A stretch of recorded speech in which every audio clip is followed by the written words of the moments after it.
Fala, galera! Curioso com a posição do mestre Márcio Feitosa. Vamos dar uma olhada aí. Fala, Marcinho. Vamos lá, a gente vai treinar aqui uma queda de gancho por dentro, que o mestre Bolão puxou aqui uma resenha que eu usava muito essa queda em competições. Então a técnica com história, tem uma história por trás. Aí em pé com ele era fatal essa quedinha. Dá uma olhada. Tô dando pra vocês de exclusividade, hein? Então, eu entendi que no jiu-jitsu todo mundo lutava muito plantado, kimono muito apertado, adaptei minhas quedas para esse cenário. A maioria vem com a mão direita. E eu sempre ficava aqui, uma boa base, jogando por dentro. Eu sempre queria ficar por dentro do braço. Eu sou bastante alto para minha categoria, eu sabia que a chance de alcançar com essa perna o gancho por dentro era grande. Então, simplificando, eu aproximava aqui e preparava para jogar. Entrando quadril, entrando perna, entrando tudo. Só que uma adaptação que eu fiz, o meu objetivo é travar calcanhar lá, ó. O calcanhar dele não sai. Travado. Então, agora, aqui tem que ter pressão nessa perna para eu entrar de ombro aqui, todo o meu tronco, direcionando ele para onde eu quero que ele caia. E o peso aqui, ó, na gola, muito importante. Porque aí que o pé não sai, essa perna dele ficou muito pesada. Então, tudo direcionando ele para lá, minha mão já vai buscando também, ó. E eu caía por cima. Assim eu marquei 2 pontos várias vezes. Agora, tudo começa com a base. Se você aqui não conseguir alinhar a sua testa com o dedão, se você não conseguir ficar coluna reta aqui, ereto, você não vai ter pressão para derrubar. Então era o que eu fazia aqui, ó, calcanhar leve e já entrava com a minha pegada. Por dentro, base boa. Aqui, ó, fiquei um pouco mais baixo que ele, era aproximar e entrar aqui, ó, pá! Já levava. Mas cai mesmo. Já bate aqui, ó, e leva.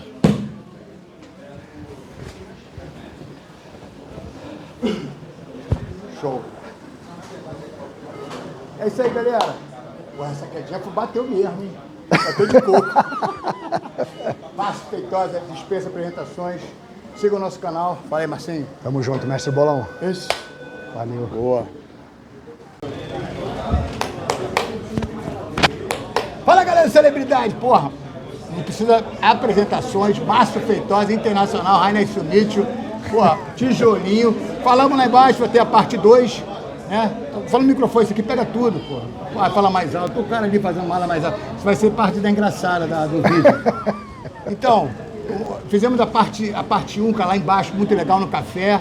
Marcinho me pagou um café, nunca pagou nada, mó miserê, mó fechado. Pagou um café pra mim com uma água e aquela rosca Teresópolis, que é isso. Mentira, Caô. Cara, e a parada maneira que eu tô aqui, ó, Marcinho aqui relembrando a galera. E olha só que maneiro, o treino dele das antigas. Chega aí, qual o nome? Totoshi. Totoshi, chega aí, Totoshi. É o Alexandre, chega aí, mas Totoshi. apelido é Totoshi. Isso.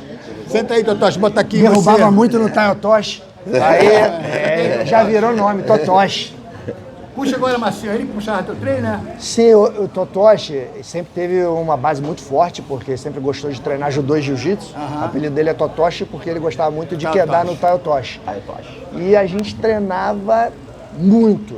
Eu peso leve, ele peso pena, eu um pouco mais pesado, mas ele é muito forte, pegada muito firme. Antes dos campeonatos, né? Sim. Você sempre me chamava, fazia aquele sparring comigo. Sim. Né? Muita queda, muita luta mesmo, né? Luta de simulando o campeonato. É porque eu sempre gostei de cair por cima.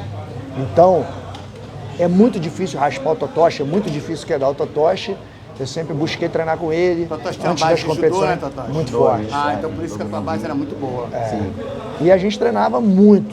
E os treinos aqui, tradicionalmente, eram sempre rounds de 10 minutos. Nas Carlinhos prezava muito por isso. É, o que eu falava. Então eram 10 minutos toda hora, 10 minutos, treino intenso, treino puxado, com muita regularidade. Foi o que a gente sempre prezou, né? Maneiro, show de bola. Obrigado aí, Totoshi. Falou, Bolão. Obrigado aí. Alguma coisa pra você falar, Totoshi? Saudade Bom te aí. rever. Saudade desses treinos. Verdade mesmo. Legal, né? Só puxar pra você. Obrigado, irmão. Valeu, obrigado, Totoshi. É isso aí, galera. Era um Vamos, improviso vamos. que a gente vai fazendo nas grandes entrevistas. Vou dar continuidade. O Marcinho já falou um pouco dele do começo. Lá, Marcinho aí fez aquela ascensão. O Carlinho, eu vou te falar agora da minha visão por fora. O Carlinho te abraçou, cara. O Carlinhos te certeza. abraçou, isso é legal, Sim. quando o mestre mexe comigo também, sacou? Te bosta de braço de baixo, vê que você é um cara que quer correr atrás. Porra, eu tava de manhã e tarde de noite, meu irmão. Não tinha coisa, eu falei, porra, esse cara quer. É, o cara, meu irmão, chega lá e dá aquele toque de Midas, né? Você sabe que tem um cara que os Grace, especialmente o Carlinhos, o Cássio, ele tinha esse toque de tocar no cara e fazer a transformação. Então você foi um cara desse. Sim. Ainda vou te falar mais uma coisa. A geração de vocês, Gordo, Soneca, essa geração de vocês, que foi depois da nossa, vocês fizeram barulho, cara. Sim. O Nino, porra, Sim. meu irmão, vocês fizeram barulho. Porque a nossa foi saindo, foi se aposentando, sacou? E aí não teve um pouco de renovação, eu acho também, mas a galera veio também forte, bateu de frente com todo mundo. Toda a galera. E aí foi aquele confronto, Carson, Gracie Barra e Aliança. Sim. Eu acho que a Nova União já correndo por fora ali, cara. Sinistro. Cara, eu acho que foi o levante do jiu-jitsu, na década de 2000 pra frente. Sim. Né? Verdade, o que você chamou de toque de Midas, eu concordo que é o mestre compartilhando um conhecimento que é valioso, que é importante, fazendo aquilo chegar no aluno. Eu tenho que sempre ser grato, de fato, para mim foi dessa maneira que aconteceu. O mestre Carlinhos, além de dar aulas em frente à minha casa, nós éramos vizinhos, porque ele morava naquela casa adjacente à Gracie Barra Matriz, você se recorda? Onde ali também foi plantada a semente, tanto da federação quanto da revista. Ali que aconteciam as pesagens, você se recorda das chaves dos campeonatos impressas e presas ali no muro da casa dele. Então, eu tive essa oportunidade de receber o conhecimento e tive a oportunidade também de ter a convivência, além dessa admiração que eu sempre tive e a vontade de aprender jiu-jitsu. Eu decidi muito cedo que eu queria ser faixa preta, que eu ia levar adiante, que eu ia treinar sério. Eu tive também essa facilidade geográfica de estar fisicamente muito próximo. Isso, acho que isso facilitou muito. Facilitou muito. Eu sou também muito grato pelas circunstâncias que eu fui inserido, que me deram as condições de aproveitar as oportunidades. Então, o fato da minha família residir ali foi uma circunstância muito favorável aonde eu fui inserido.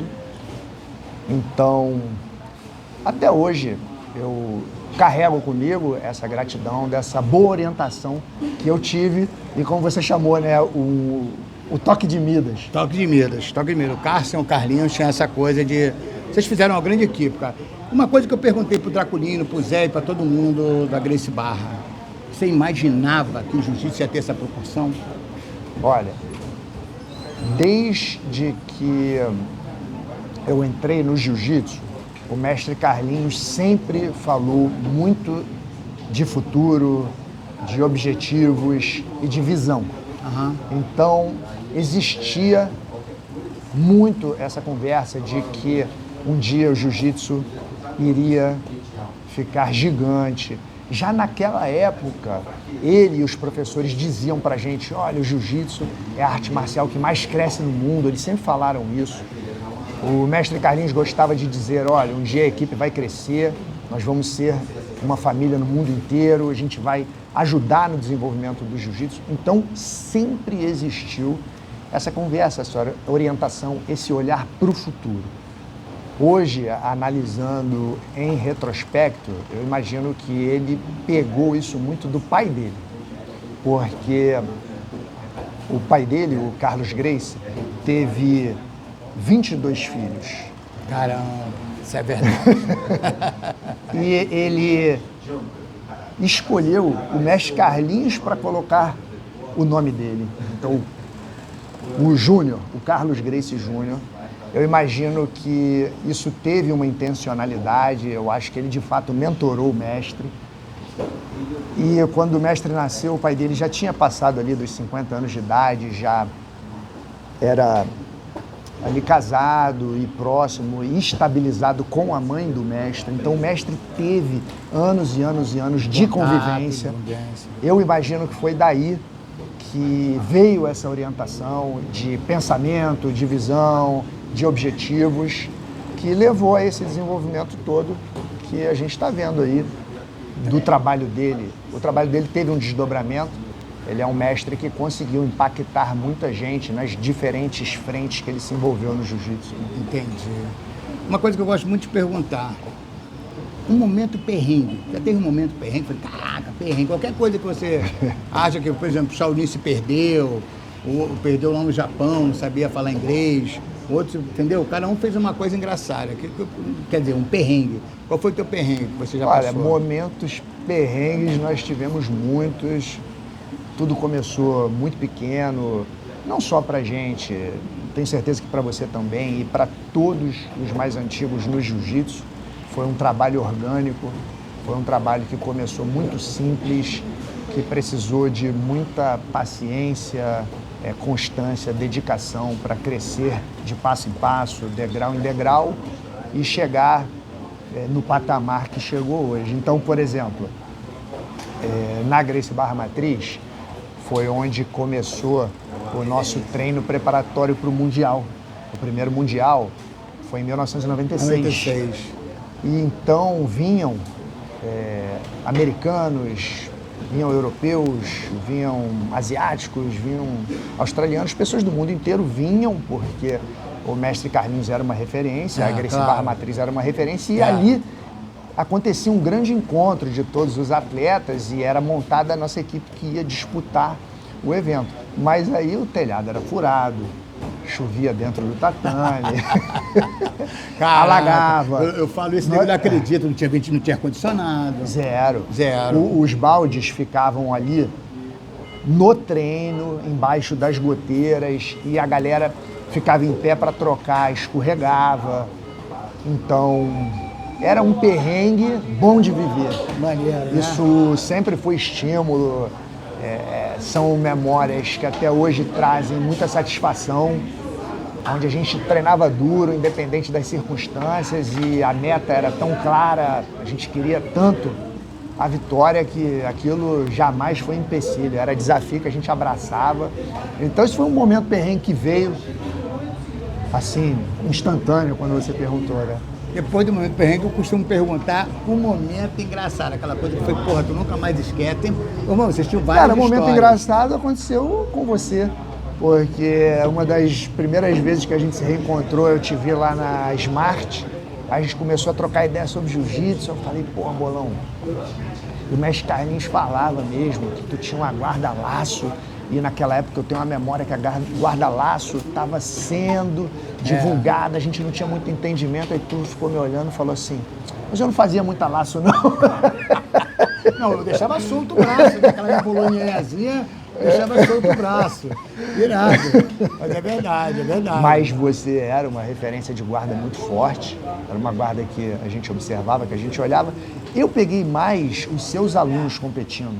Eu acho que do momento que eu já estava ali mais velho e eu estava de olho, eu estava estudando, você já estava preparando os seus ali para disputar, né? Irado, irado. E, cara, planos futuros, Marcinho? Meu plano de futuro é manter esse trabalho que eu faço. Dar aulas de jiu-jitsu foi meu primeiro trabalho, a primeira oportunidade que eu tive de trabalhar foi na Gracie Barra Matriz. Quando eu não tinha grana para pagar a mensalidade, o mestre falou, olha, falta de grana não vai ser um impedimento para você treinar aqui. E da minha memória eu tinha... Pega um horário aí e começa a ajudar. Na minha memória ali de adolescente, o que eu fotografei foi, olha, se você conseguir de alguma forma contribuir, agregar valor, a porta vai se abrir. E desde então eu sempre vi o jiu-jitsu como várias coisas na minha vida. Nunca foi somente um esporte, sempre foi também um embasamento filosófico e um trabalho. Eu não parei. Desde que me foi dada essa oportunidade, eu fui assistente na aula das crianças, depois eu fui assistente na aula dos adultos, aí me foi confiado um pequeno grupo de aulas semi-particulares para um grupo de adultos e depois de várias etapas me foi confiada uma aula de grupo na Matriz e eu fiquei dando aulas na Matriz até quase 30 anos de idade. Além de interrupções esporádicas, onde eu fui para diferentes lugares do Brasil para dar aulas, eu fiquei dando aulas na matriz até quando eu completei quase 30 anos de idade e fui morar nos Estados Unidos. Então, a minha vontade, meu pensamento de futuro é ficar saudável, me manter treinado e continuar fazendo o que eu faço, porém tentando fazer com mais inteligência, com mais eficiência, com mais cadência e conseguindo somar mais. O famoso treino vovô garoto. Eu convido, vovô garoto é famoso convite. Ó, eu quero treinar com você. É só de convite, porra. Verdade. Agora, chega na coral, tu tem que convidar os caras, pra pegar os brutamontes. É verdade. Porra. É a sabedoria. Eu ainda não cheguei e se tudo der certo... 60, né, Marcelo? Tu tá com quanto? Eu tô 49. Pô, tu é um garoto, porra. Aí, tu tá a mesma cara, cara. Obrigado. Mesma, tá casado com filho, né? Obrigado. Casado, tenho 2 filhos, a Marcela e o Matheus. E se tudo der certo, ano que vem eu chego na coral, eu vou estar apto. E se o mestre me graduar, eu chego na coral. Se você já está na data de graduar, você vai graduar, né? O mestre vai graduar. Ainda mais que você está regido pela CBJJ, certamente, eles vão te mandar o diplominha via e-mail. Você vai tal data e vai receber o teu diploma. Como eu recebi, é um barato, é muito legal. É um reconhecimento. É um reconhecimento e é um encontro inenarrável. Você encontra toda a tua galera, teus amigos. É uma festa de kimono. É uma festa de kimono e eu tô fazendo a minha parte, eu me mantenho ativo, eu treino, dou aula, faço bastante um trabalho de treinamento de instrutores, eu fico muito na parte de suporte aos instrutores, suporte às escolas, eu gosto muito de me envolver na metodologia de ensino, nas estruturas de treinamento, nos currículos. Então, o que eu aprendi foi a fazer o meu. O meu eu estou fazendo, né? Legal, aí vamos deixar o resultado acontecer, né? Legal. É uma curiosidade assim, você e o Carlinhos, o cachorrinho? Nós temos um time grande. A gente se estrutura de acordo com as lideranças regionais. Então, nós temos lideranças em diferentes lugares, além desses nomes que você já falou.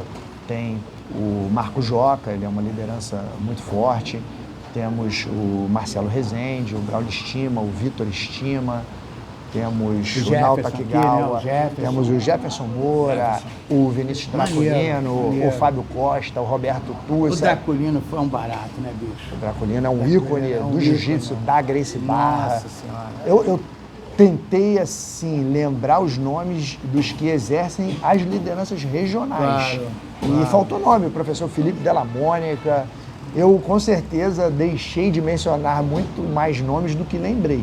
E aí a gente vai se organizando com as lideranças locais. Hoje você entrevistou o professor Samoa, tem o Diogo Tutuba, e tem muitos nomes. O grão-mestre Maurício Roga, eu não poderia esquecer, e agora não para de vir nomes. Me fala uma coisa. Professor, o mestre Carlos Liberi. Isso. Diz uma curiosidade. Na tua época de competição, logicamente a gente teve vários adversários, grandes adversários. Eu tive, foi os caras que moldaram o nosso jogo, sim, porque a gente teve que se adaptar ao jogo do cara. Se o cara ganhava a gente vai ter que treinar aquilo com o toque do mestre e refazer toda aquela obra e fazer para ganhar o cara. Sim. Era o objetivo. Que era o cara que te dava mais trabalho. Então, esse conceito que você trouxe, que eu concordo muito, o teu adversário, ele te melhora. Quanto melhor o teu adversário, maior a sua oportunidade de atingir a excelência. Isso.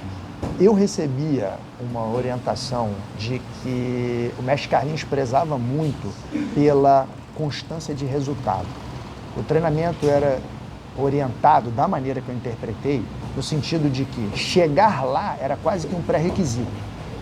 Ele queria que você se mantivesse no topo. E nessa questão de você se manter no topo, tinha toda uma orientação. Você tinha que lidar com quem estava chegando para morder o seu calcanhar, e você tinha que estar olhando para quem já estava estabelecido naquele peso para você pegar aquele cara. Então, na minha memória, os adversários que mais marcaram a minha trajetória foram quem eu olhava e admirava pela constância de resultado, por ter enfrentado várias gerações e ser um cara, que controlava o meu peso, era o Roller Gracie. Você já matou a charada. Monstro. Monstro. Isso aí é... A gente sempre teve muita admiração pelo Royler. O mestre Carlinhos pontuava isso.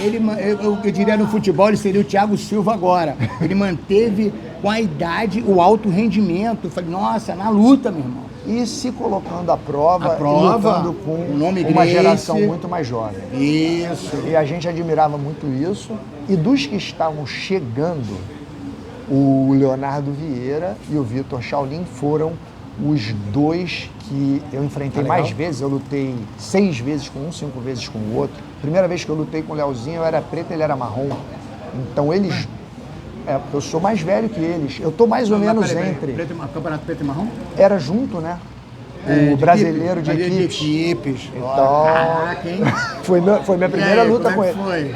A luta foi irada, a gente se pegou lá, alguém terminou se dando bem, mas o fato é, ele e o Shaolin foram caras que me fizeram buscar um desenvolvimento. Aí, falando de treinamento, que você é professor de educação física, eu sei que você é apaixonado por treinamento. Como que eu interpretava, tá? Na minha interpretação, eles eram lutadores que já vieram com a perna forte, sabendo colocar a postura para ataque de single ou de double, que era uma informação que na minha geração não chegou, pelo menos para mim. Eu via que eu tinha uma perna menos preparada, eu não fazia ainda os treinamentos, eu não tinha acesso à ciência do esporte que me permitiu aquela perna forte lombar de atleta. E eu não sabia entrar. Essa colocação. Apesar de eu gostar muito de queda, eu não entrava na perna com a postura correta e o quadril posicionado como eles já aprenderam. Eu entrava no que o pessoal chamava aqui, brincando, a baiana da barra. Eu entrava naquela baiana sem postura. Então, eles me desafiaram muito nesse sentido, porque eu não botava eles para baixo com facilidade. E era uma coisa que eu gostava de controlar a luta por cima. E teve um fator que me desafiou muito, que foi a adaptação das regras. As regras acertadamente começaram a mudar e eu comecei a ter dificuldade, porque do jeito que eu aprendi, a minha informação foi: você luta do jeito que você se defende na rua. Então, na competição, caiu por cima, você controla. Se você controla, você está ganhando. Então eu controlava muito bem. O meu jogo era colocar para baixo, eu vou controlar. E numa situação de rua, eu não quero deixar a minha cabeça como alvo, minha estratégia está coerente. Só que a regra começou a dizer que você estava amarrando. Então, para mim, foi um fator de desafio conseguir seguir tendo resultados dentro desse novo ambiente, né? Dessa nova regra que chegou. Então, assim é o jeito que eu analiso aí o cenário competitivo daquela época que eu estava daqui, igual você agora. Porra, agora... E aí, galera, voltamos. A gente estava falando sobre... Treinamento, competição. Então, cara, treinamento de competição mudou muito essa variável. Porque na minha época, o Cássio era um excelente treinador. Mas, logicamente, que a gente tinha que ter uma parte de condicionamento físico, que aí entra a parte do preparador físico e tal. Cara, depois que eu fiz essa mudança também, Marcinho, já fiz na Azul, tá? Eu já fiz na Azul. E aí, cara, veio o quê? Eu fiz, não sei se você fez, vamos lá. Fiz naquela época, hein? Década de 80 e 90, fiz meditação transcendental. Obrigado. Eu fiz yoga, eu fiz ginástica natural do ovinho. Obrigado. Mas me espelhei, como você falou, me espelhei em alguém. Quem? O Rickson. O Rickson aparecia fazendo as paradas naquele canal do surf, que o cara entrevistou ele, achei irado, ele fazendo lá a parada do Álvaro Romano, e entrei na aula do Álvaro Romano. Fazia eu, o Vitor, o Alan Góes, era irado. Fiz a yoga e a meditação transcendental. Cara, você tem que ver, a meditação me levou o meu mental a um altíssimo nível, assim, de, cara, tu vai lutar com fulano de tal. Eu ficava assim, ó. Tranquilo. Valeu. Concentrado. No começo, sem aparato, pula, caramba, cara, passa, eu vou lutar com o cara, não sei o que, calma, cara, calma, não. Ah, tu vai lutar com fulano. Tu tava focado. Aí eu fazia pranayama, fazia as respirações, sacou? Entrava aquecido, um erro muito grave do competidor, ele tem a mania de entrar no tatame e não tá com batimento alto, ele acha que ele ficar parado ali, ele tá guardando energia, porra nenhuma, ele tem que estar suando. O jogador de futebol, uma hora antes, ele faz aquele bate-bola ali no cantinho ali, já entra aquecido, concorda? Sim. Como é que tu fazia? Olha, eu tive uma referência ali dentro da matriz de muitos... Porra, tu teve vários. Muitos mestres antigos, professores antigos, e da maneira que eu recebi, eles prezavam muito pelo treinamento tradicional. O que eu mais fiz foi o jiu-jitsu completo, mesmo quando eu ia competir, nós treinávamos tudo. Seguimos treinando queda, defesa pessoal, chão. O que acontecia era que 3 ou 4 semanas antes da competição, o mestre Carlinhos agendava um treinamento de competição no horário do almoço e vinham os que estavam mais focados na competição e a gente fazia o que ele chamava de geral. Geral era ele organizar os grupos de acordo com quem mais ia se desafiar e colocar os rounds de 10 começando em pé e dando sequência. Então você faria uma média de 4 de 10. E na parte física, eu fazia muita pedra da Gávea, nós subíamos a pedra da Gávea. Lembra disso? Vimos várias fotos do Carlinhos, hein? Carlinhos puxava, pedra hein? da Gávea, ele subia junto. Subia junto, hein?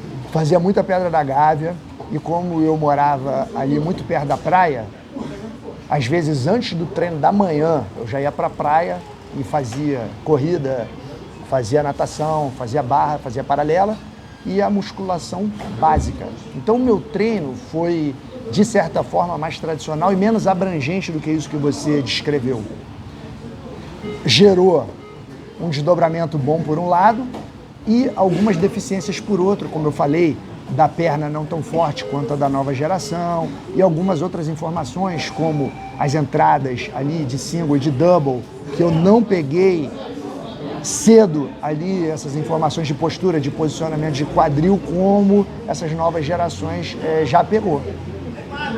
Entendi. Cara, os caras antigos, eles eram fogo. Eu sentava assim do lado, né, dos caras, porque ali veio muito cara antigaço que treinou com o pai do mestre, que treinou com o Hollis, que treinou com, assim, os mestres lendários, e eles queriam estar ali no tatame onde estava o mestre Carlinhos, e eu tinha a oportunidade de interagir com eles.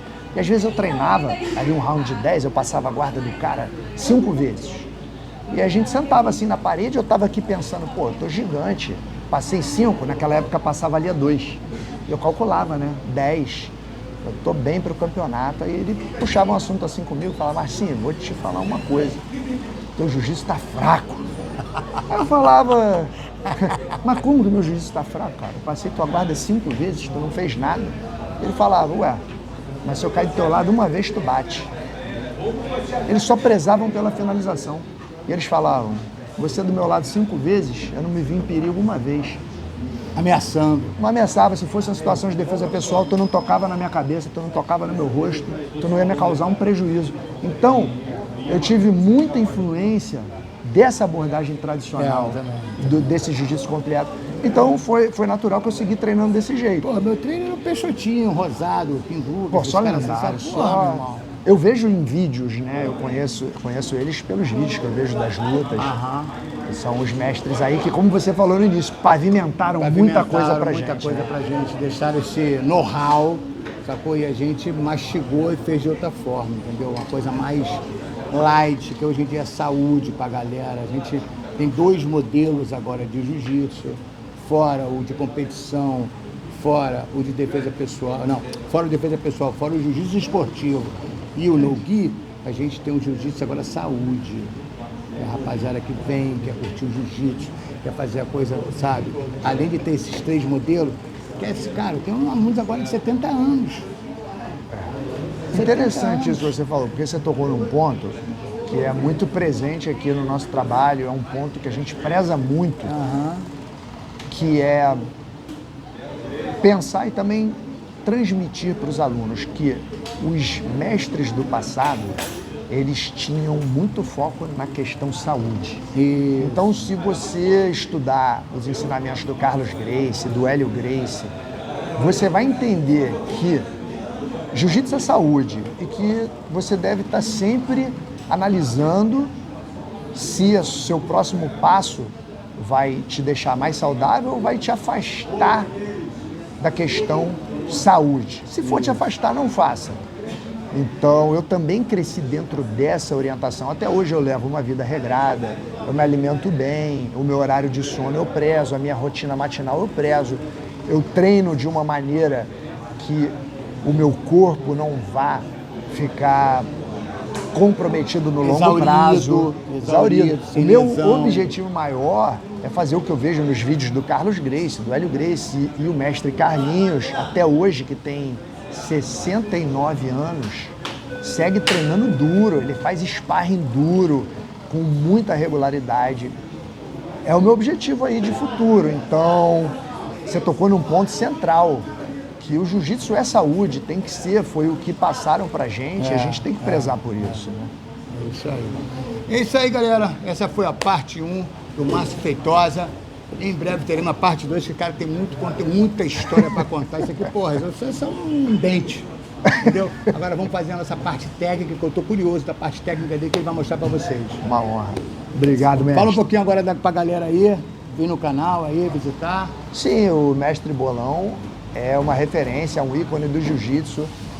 Você vê pela conversa que ele sabe o assunto que faz sentido, que acrescenta, toca em pontos que só o mestre, só quem de fato treinou, só de fato quem tem tempo de tatame vai tocar, vai puxar, vai entrar por aquele ângulo ali e falar sobre o que acrescenta. Então, recomendo demais. Tamo junto. Márcio Feitosa, lenda do jiu-jitsu, história do jiu-jitsu. Vem comigo.